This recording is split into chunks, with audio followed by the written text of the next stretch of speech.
Kuru öksürük nasıl geçer? Öksürük başladı mı kolay kolay geçmeyen, zaman zaman insanın krize bile girmesine neden olan önemli bir sağlık sorunu. Gece uykulardan uyandıran ya da önemli bir toplantı sırasında sizi zor durumda bırakabilen kuru öksürüğün giderilmesi bazı durumlarda zor olabilir. Solunum yolları aşırı duyarlı hale geldiğinde öksürme sebebiyle boğaz kolayca tahriş olur ve öksürüğün daha da şiddetlenmesine neden olur. Ancak bu öksürük krizlerinden kurtulabilmek için doğal yöntemlerden yararlanabilirsiniz. Gelin bu yöntemleri birlikte göz atalım.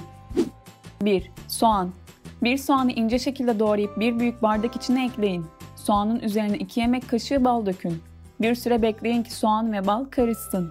Bu karışımı gün içinde birkaç defa için.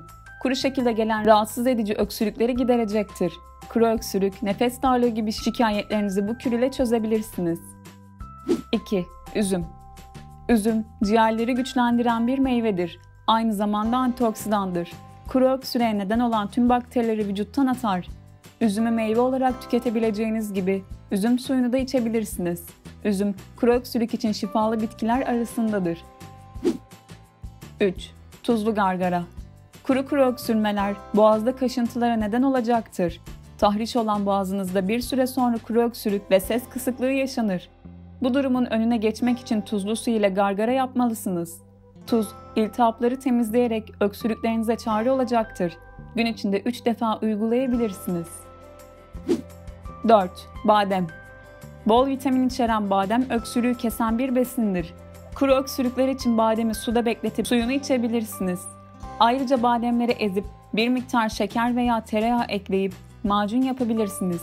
Hem bağışıklık sisteminiz güçlenecek hem de kuru öksürükler kesilecektir. 5. Karabiberli süt. Süt ile karabiber beraber tüketildiğinde en etkili ilaçlardan biri olmaktadır. Tadına alışamayanlar için bir kaşık bal da ilave edilebilir.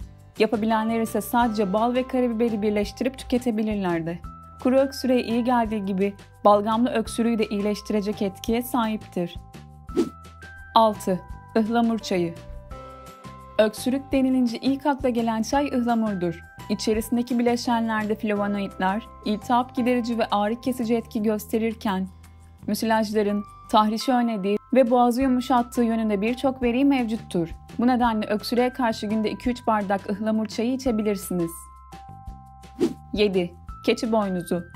Keçi boynuzu İbrahim Saraçoğlu tarafından da öksürük için tavsiye edilmektedir.